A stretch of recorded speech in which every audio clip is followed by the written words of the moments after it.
नमस्कार। इस बुलेटिन में आप सभी का स्वागत है। मैं हूं आपके साथ पल्लवी राजपूत। पड़ोसी चीन के लद्दाख में बढ़ती गतिविधियों से भारत सतर्क हो गया है। आर्मी चीफ मनोज मुकुंद नरवणे पिछले कुछ समय में जम्मू कश्मीर से लद्दाख तक का दौरा कर सीमा परिस्थितियों का जायजा लिया है। दरअसल भारत इसलिए भी ज्यादा चौकन्ना है क्योंकि पाकिस्तान भी पीओके में नई दिल्ली के खिलाफ साजिश कर रहा है। आर्मी चीफ का दौरा यह संकेत देता है कि भारत इस बार हर मोर्चे पर सतर्क रहना चाहता है और पड़ोसी देश कोई दुस्साहस नहीं कर पाए, इसके लिए तैयारी भी पूरी हो। आर्मी चीफ नरवणे उत्तरी command chief lieutenant general Y K Joshi के साथ लद्दाख का दौरा करने पहुंचे। सेना आर्मी चीफ के इस दौरे पर कोई जानकारी तो नहीं दी है, लेकिन सूत्रों का कहना है कि भारत चीनी हरकतों पर करीबी नजर रखे हुए है। बता दें कि लद्दाख में जहां चीन भारत के खिलाफ उकसावे की कार्रवाई में शामिल है, वहीं उसका सदाबहार मित्र पाकिस्तान सीमा पर गोलीबारी और पीओके में भारत के खिलाफ साजिश रच रहा है। माना जा रहा है कि दोनों देश जानबूझकर भारत के खिलाफ साजिश में शामिल हैं और इसी के मद्देनजर आर्मी चीफ मनोज मुकुंद नरवणे पिछले कुछ समय से जम्मू कश्मीर से लेकर लद्दाख तक का दौरा कर रहे हैं और सीमा परिस्थितियों का जायजा ले रहे हैं। भारत इसलिए भी ज्यादा चौकन्ना है क्योंकि पाकिस्तान भी पीओके में नई दिल्ली के खिलाफ साजिश कर रहा है और लगातार पाकिस्तान की तरफ से सीमा पर गोलाबारी की जा रही है, गोलियां बरसाई जा रही है और जम्मू कश्मीर के रिहायशी इलाकों को निशाना बनाया जा रहा है। साथ ही पाकिस्तान इस पूरी कोशिश में लगा हुआ है कि किसी भी तरह से आतंकवादियों को सीमा पार से घुसपैठ कराई जाए और देश के खिलाफ साजिश जो वो रच रहा है उसे वो कामयाब कर सके। वहीं चीन भी कुछ इसी तरह की कोशिशों में लगा हुआ है और इसीलिए भारत हर मोर्चे पर सतर्क रहना चाहता है। हाल के दिनों में जिस तरह से भारत चीन सीमा पर तनाव बना हुआ है, उस तनाव के बीच आर्मी चीफ मनोज मुकुंद नरवणे का लद्दाख दौरा बहुत कुछ दर्शाता है और बहुत कुछ संकेत देता है। भारत लगातार चौकन्ना है। पाकिस्तान पीओके में नई दिल्ली के खिलाफ साजिश कर रहा है। आर्मी चीफ का दौरा यह संकेत देता है कि भारत इस बार हर मोर्चे पर सतर्क रहना चाहता है और पड़ोसी देश कोई दुस्साहस नहीं कर पाए, इसके लिए तैयारी भी पूरी हो। आर्मी चीफ नरवणे उत्तरी command chief lieutenant general Y K Joshi के साथ लद्दाख का दौरा करने पहुंचे। हालांकि सेना ने आर्मी चीफ के इस दौरे पर कोई जानकारी नहीं दी है, कोई आधिकारिक जानकारी इस बाबत नहीं दी गई है, लेकिन सूत्रों का ये कहना है कि भारत चीनी हरकतों पर करीबी नजर रखे हुए है। वहीं आपको बता दें कि जिस तरह से लगातार चीन की तरफ से सीमा पर तनाव बनाया जा रहा है और लगातार इस तरह की खबरें आ रही हैं, उस पर अमेरिका ने भी अपनी प्रतिक्रिया दी थी। चलिए इस मसले पर चर्चा के लिए रक्षा विशेषज्ञ प्रशांत दीक्षित जी इस समय फोन लाइन पर हमारे साथ जुड़े हुए हैं। प्रशांत जी, एमएम नरवणे ने जम्मू कश्मीर से लेकर लद्दाख तक का दौरा किया है, सीमा पर हर स्थिति पर वो नजर बनाए हुए हैं। इनके क्या मायने निकाले जाएं? उनका ये दौरा क्या संकेत देता है? ये अगर आर्मी चीफ दौरे पर अक्साई चीन के इलाके में पहुंचे हैं तो जरूर उनको ऐसा लगा होगा कि वहां जाने की आवश्यकता है। जहां तक अखबारों में आपके छाप रहा है, वो जो लेक है पैंगोंग सो, उसकी दूसरी तरफ चीनी है और इस तरफ हम लोग हैं। विवाद का विषय क्या है, ये अजीब सवाल है जिसका कोई उत्तर नहीं दिखाई देता। उस पैंगोंग सो पर किसका अधिकार कैसे होगा, ये सालों पहले निर्धारित किया जा चुका है। तो चीनी किस बात का विवाद कर रहे हैं, ये अखबारों में ये पढ़ने को आता है कि 3-4 मीटिंग्स के बावजूद भी कोई समाधान नहीं निकल रहा। समाधान कैसे निकले अगर चीनी पीपुल्स लिबरेशन आर्मी के ऑफिसर्स समाधान निकालना नहीं चाहते? कोई विवाद नहीं है। वो लेक जो है, जहां पर मैं अपने एयरफोर्स के जीवन में फ्लाई कर चुका हूँ, वो सर्दियों में जमी रहती है और गर्मियों में नीली होकर उभर आती है और उसमें दोनों तरफ की बोट्स चलती रहती है बिना किसी विवाद के। अब कैसा विवाद चीनियों ने उभार के आया, ये बहुत ही जटिल सवाल है। लेकिन मुख्य चीज ये है कि चीन के अगेंस्ट सारे संसार में वायरस फैलाने का जो अभियान चल रहा है, वो चीन शायद ये हमारी तरफ रास्ता निकाल के ये तरीका अपना रहा है। आप सब लोग शायद जानती हो कि भारत में जितने भी लोगों ने चीन में इंडस्ट्री में पैसे लगाए थे, वो वहां से निकल के आना चाहते हैं और ये चीनी सरकार को पसंद नहीं हो रहा है। इसके अलावा उनके जो चीजें इस देश में बन रही हैं और उन्होंने जो पैसा इस देश में लगाने की कोशिश की, उस पर भी भारत सरकार ने रोक लगा दी क्योंकि वो भारत के हित में नहीं था। लेकिन चीन इससे कोई बाज नहीं आए और उनको लगा है कि इस तरह की गतिविधियां करके वो शायद भारत को डराने में सफल हो। ये झूठ बात है। चीन कुछ नहीं कर सकता। हर गर्मियों में ये कुछ न कुछ पैतरे दिखाते रहते हैं और हमें किसी बात से दब के नहीं रहना चाहिए। सारी सांसारिक व्यवस्था हमारे साथ है। बिल्कुल प्रशांत जी, हर तरह से सारी व्यवस्था हमारे साथ है और भारत कभी दब के रहता भी नहीं है। लेकिन मैं एक चीज़ आपसे समझना चाहती हूँ, जिस तरह से पाकिस्तान पीओके में भारत के खिलाफ साजिश रच रहा है और हाल के दिनों में गोलाबारी से लेकर तमाम ऐसे तनाव जो है वो बढ़ाने की कोशिश की गई है पाकिस्तान की तरफ से। चूंकि पाकिस्तान और चीन सदाबहार मित्र हैं, तो क्या ये संभावनाएं हैं कि दोनों देश मिलकर भारत के खिलाफ साजिश रच रहे हैं?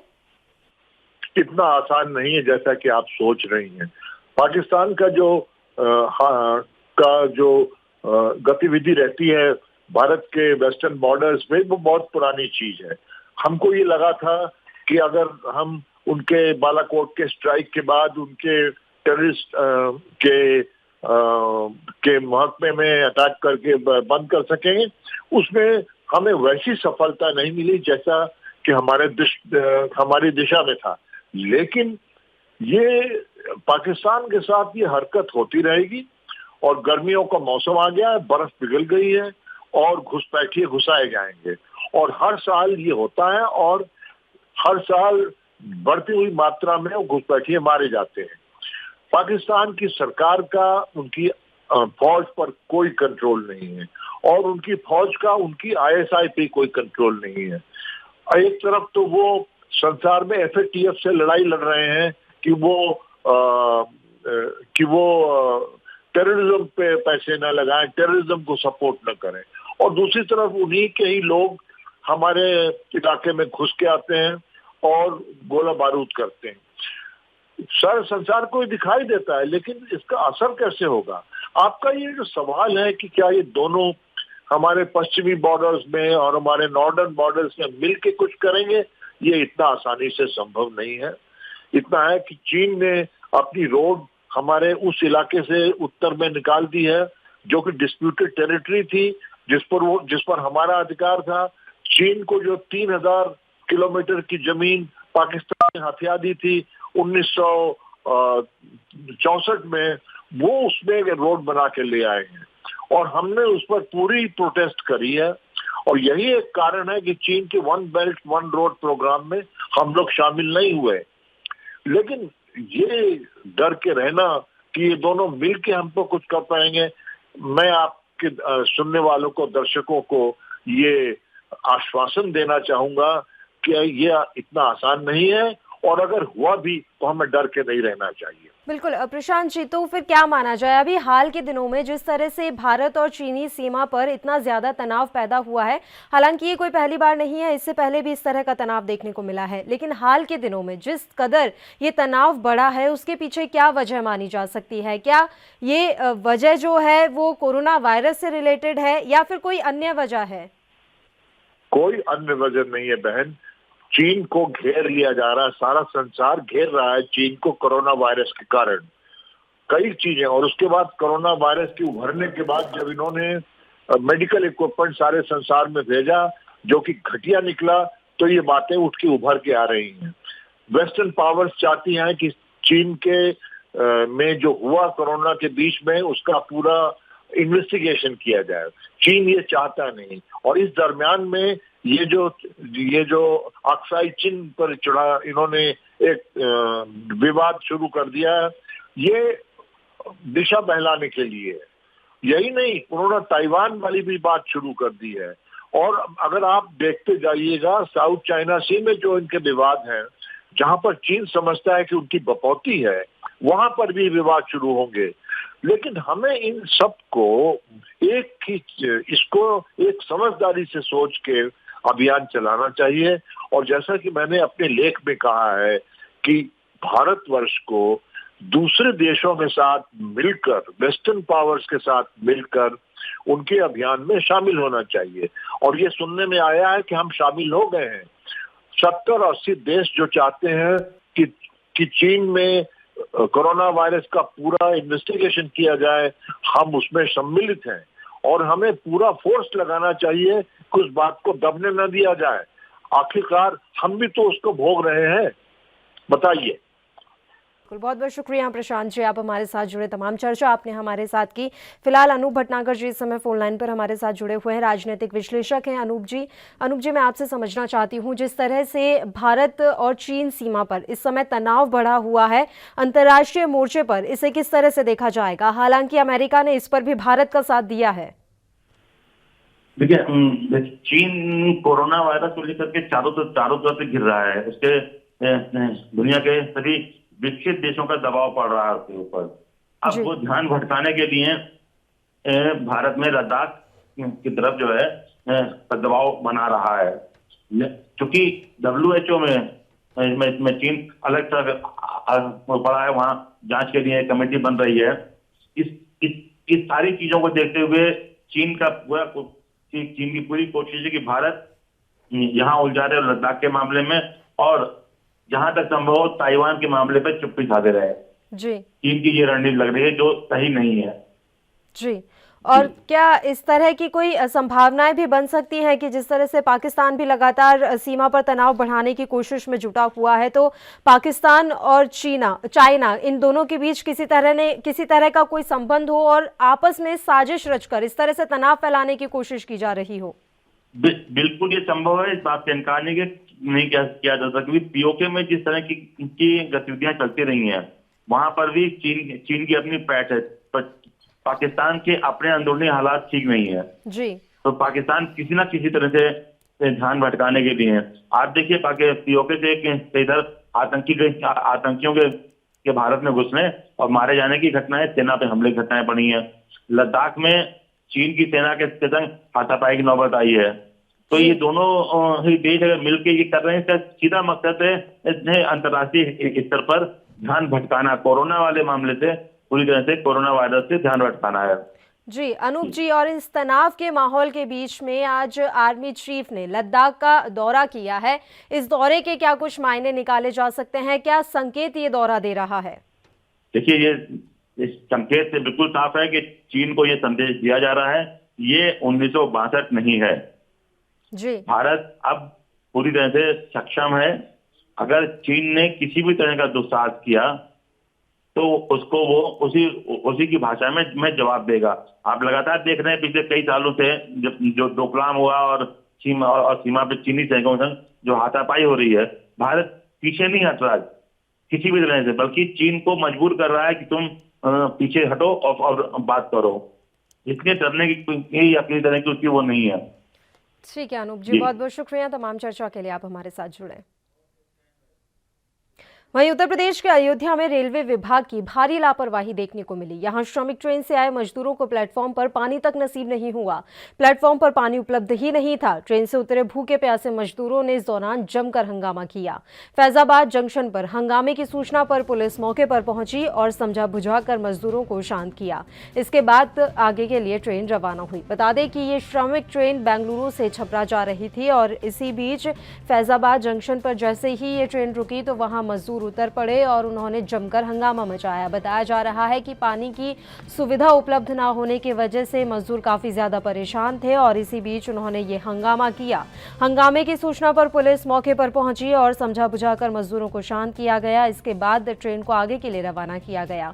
बता दें कि ये श्रमिक ट्रेन बेंगलुरु से छपरा जा रही थी। देखिए, कोई पहला मामला नहीं है, इससे पहले भी इस तरह के कई मामले सामने आ चुके हैं जहां श्रमिक ट्रेन से सफर कर रहे मजदूरों को, यात्रियों को पानी नसीब नहीं हो रहा, खाना नसीब नहीं हो रहा, भूखे प्यासे ये अपना लंबा सफर तय करने को मजबूर हो रहे हैं। इस तरह के पहले भी कई मामले सामने आ चुके हैं और आज अयोध्या से ये मामला सामने आया है। हालांकि जैसे ही हंगामे की सूचना पुलिस को मिली तो पुलिस के हाथ पांव फूल गए। तुरंत पुलिस मौके पर पहुंची और किसी तरह से ये जो यात्री थे, प्रवासी थे, इनको समझाया गया, शांत किया गया। उसके बाद इन्हें ट्रेन में बिठाकर बेंगलुरु से छपरा जो ये ट्रेन जा रही थी उसमें बिठाकर इन्हें वहां से रवाना किया गया। बताया जा रहा है कि मजदूरों को पानी तक नहीं दिया गया था और वे काफी देर से पानी के लिए परेशान थे। यूपी के अयोध्या का ये मामला है, जहां रेलवे विभाग की भारी लापरवाही देखने को मिली है। यहां श्रमिक ट्रेन से आए मजदूरों को प्लेटफॉर्म पर पानी तक नसीब नहीं हुआ। जैसे ही ट्रेन प्लेटफॉर्म पर पहुंची तो मजदूर नीचे उतरे पानी पीने के लिए, लेकिन प्लेटफॉर्म पर किसी तरह के पेयजल की कोई व्यवस्था नहीं थी और इसी के बाद मजदूर, प्रवासी यात्री जो थे वो भड़क उठे और उन्होंने जमकर हंगामा मचाना शुरू कर दिया। प्रवासी और यात्रियों की तरफ से लगातार नारेबाजी की गई। हंगामे की सूचना जैसे ही पुलिस को मिली, पुलिस मौके पर पहुंची। जैसे तैसे मामले को शांत कराया गया। जो लोग हंगामा कर रहे थे, प्रदर्शन कर रहे थे, उन्हें शांत कराया गया और उसके बाद ट्रेन में बिठाकर उन्हें रवाना किया गया। बताया जा रहा है कि इसके बाद उन्हें पानी की बॉटल्स जो हैं वो दी गई हैं। पानी की वजह से ये सारा हंगामा हुआ। पानी नहीं मिला था यात्रियों को, इसलिए वे गुस्सा हो गए और उसके बाद जमकर हंगामा स्टेशन पर ही मचाना शुरू कर दिया। हालांकि इस तरह के पहले भी मामले सामने आ चुके हैं, जहां खाने और पानी की वजह से जो ट्रेन में ये सफर कर रहे हैं यात्री वो परेशान हो जाते हैं और फिर इस तरह से हंगामा करने पर मजबूर हो जाते हैं। इस खबर पर ज्यादा जानकारी के साथ अयोध्या से हमारे संवाददाता गौरव इस समय फोन लाइन पर जुड़े हुए हैं। गौरव, पूरी जानकारी मैं आपसे चाहूंगी। आज अयोध्या स्टेशन पर यात्रियों ने हंगामा कर दिया है, क्या कुछ वजह रही? आपको बता दें कि जिस तरीके से प्रवासी मजदूर काफी संख्या में ट्रेन से आ रहे थे, अयोध्या पे पानी की व्यवस्था न मिलने पर यात्रियों ने उतरकर हंगामा किया, जहां पर पुलिस प्रशासन के लाख कोशिशों के बाद, समझाने के बाद जो है माने हैं और ऐसे में ट्रेन को रवाना किया गया है। गौरव, ये जानकारी हम आपसे चाहेंगे, क्या जो यात्री थे वो जहां से चढ़े थे वहां से ही उन्हें पानी नसीब नहीं हुआ? नहीं, वहां से पानी नसीब हुआ था, लेकिन ट्रेन से जब अयोध्या स्टेशन में ट्रेन पहुंची तो वहां पर जो है लोगों को उतारा गया, यात्रियों को। उसके बाद जो है जो उस पे सवार थे उनको पानी नहीं मिला। ऐसी समस्या से जो है मजदूर काफी जो है वहां पर पानी को लेकर के सोशल डिस्टेंसिंग को ध्यान में रखते हुए जो है काफी जो है प्रशासन से नोकझोंक हुई है। उसके बाद क्या उन्हें पानी की बोतल्स मुहैया कराई गई थी? उसके बाद जो है प्रशासन ने पानी की बोतल मुहैया करवाई और नाश्ते की व्यवस्था करवाई। ऐसे में जब लोगों को नाश्ता दिया गया और पानी की व्यवस्था कराई गई, उसके बाद ट्रेन जो है आगे के लिए रवाना की गई है। ठीक है, बहुत बहुत शुक्रिया गौरव तमाम जानकारी हम तक पहुंचाने के लिए। तो अयोध्या का ये मामला हमने आप तक पहुंचाया, जहां यात्रियों ने जमकर हंगामा मचाया क्योंकि उन्हें पानी नहीं मिला था। हालांकि उसके बाद प्रशासन ने उन्हें पानी मुहैया कराया और साथ ही उन्हें नाश्ता भी दिया, जिसके बाद यात्री शांत हुए। इसी उत्तर प्रदेश के मुरादाबाद में उस वक्त सोशल डिस्टेंसिंग का माहौल बनकर रह गया जब सपा के मुरादाबाद देहात विधायक हाजी इकराम कुरैशी द्वारा लोगों को खाद्य सामग्री का वितरण किया गया। विधायक की दलील ये थी कि परंपरा के अनुसार ही खाद्य वितरण किया गया है, जो कि सदियों से चला आ रहा है। लेकिन विधायक जी ये भूल गए कि उनकी ये परंपरा लोगों की जान के साथ खिलवाड़ कर रही है। विधायक हाजी इकराम कुरैशी के द्वारा सोशल डिस्टेंसिंग की धज्जियां उड़ाई गई। इस खबर को हमने प्रमुखता से दिखाया था। खबर चलने के बाद पुलिस प्रशासन हरकत में आया और देहात विधायक हाजी इकराम कुरैशी और उनके बेटे उबैद इकराम के खिलाफ धारा 144 के उल्लंघन, भीड़ जमा करने, आपदा अधिनियम, महामारी अधिनियम के तहत गल शहीद थाने में मुकदमा दर्ज कर लिया गया और आगे की विधिक कार्रवाई फिलहाल की जा रही है। जैसा कि हम आपको तस्वीरों में भी दिखा रहे हैं, ये तस्वीरें उस वक्त की ही हैं जब विधायक के द्वारा खाद्य सामग्री का वितरण किया जा रहा था। इस दौरान भारी संख्या में लोगों की भीड़ उमड़ पड़ी और सोशल डिस्टेंसिंग की जमकर धज्जियां उड़ाई गई। ये खबर हमने प्रमुखता से दिखाई थी, जिसके बाद पुलिस प्रशासन हरकत में आया और अब बताया जा रहा है कि विधायक जी के खिलाफ मुकदमा दर्ज कर लिया गया है।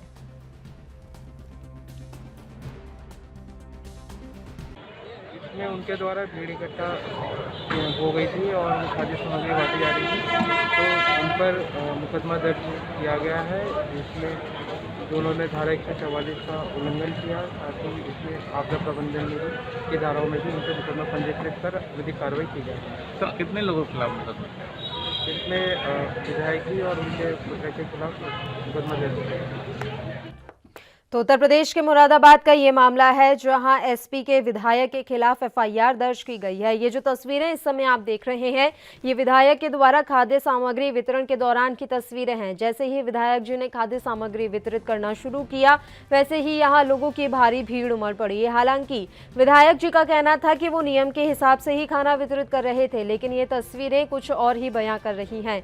यहाँ भारी संख्या में लोगों की भीड़ उमड़ पड़ी, सोशल डिस्टेंसिंग का कोई ध्यान नहीं रखा गया। सबसे बड़ी रही बात कि अभी भीड़ जमा करने पर पाबंदी है, उसके बावजूद भी विधायक के द्वारा ये भीड़ जमा की गई और लोगों को खाद्य सामग्री वितरित की गई। ये खबर ANB न्यूज ने प्रमुखता से दिखाई थी, जिसके बाद विधायक के खिलाफ FIR दर्ज की गई है।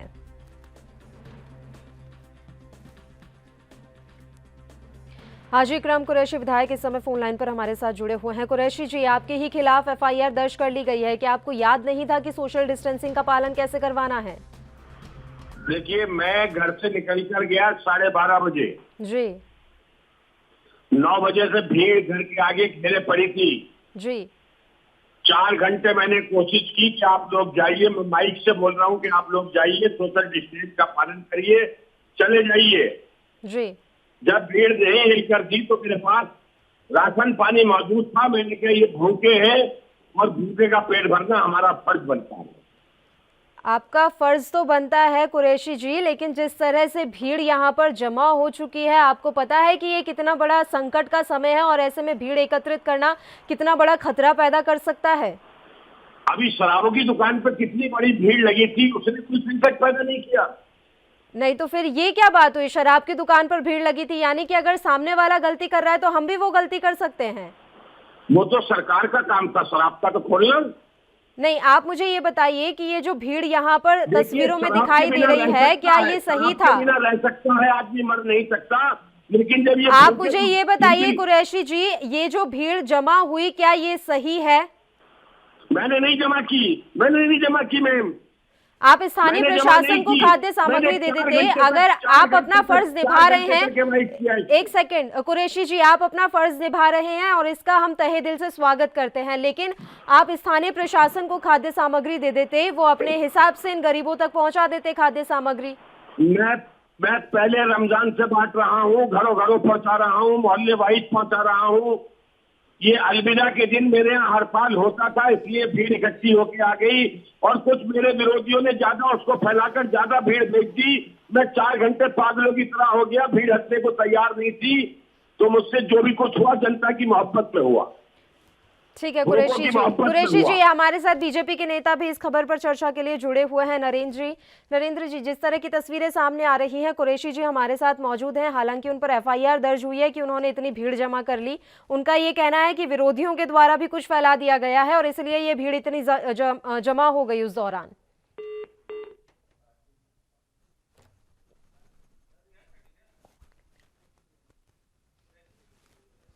नरेंद्र जी से हमारा संपर्क टूट गया है। कुरैशी जी, अब क्या करिएगा? अब आपके खिलाफ FIR दर्ज हुई है और साथ ही साथ आपके बेटे के खिलाफ भी FIR दर्ज की गई है।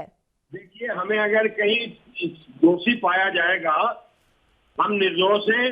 हमने लोगों की भूख मिटाई है। 4 घंटे तक हम बचते रहे, 4 घंटे तक हम भगाते रहे, बचते रहे।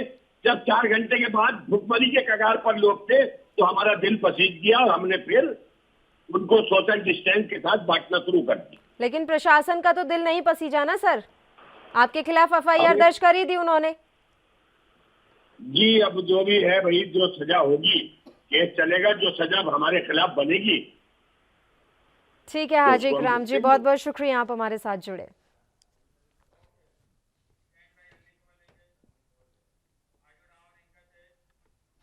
चलिए रुक करते हैं अगली खबर का। कोविड-19 महामारी को फैलने से रोकने के लिए जहां पंजाब में कर्फ्यू लगाया गया है, वहीं पूरे देश में लॉकडाउन जारी है। सरकार द्वारा सभी स्कूलों को बंद रखने के निर्देश दिए गए हैं, लेकिन इस बीच लुधियाना का PAU सरकारी स्कूल इन निर्देशों की पालना करता नहीं दिखाई दे रहा।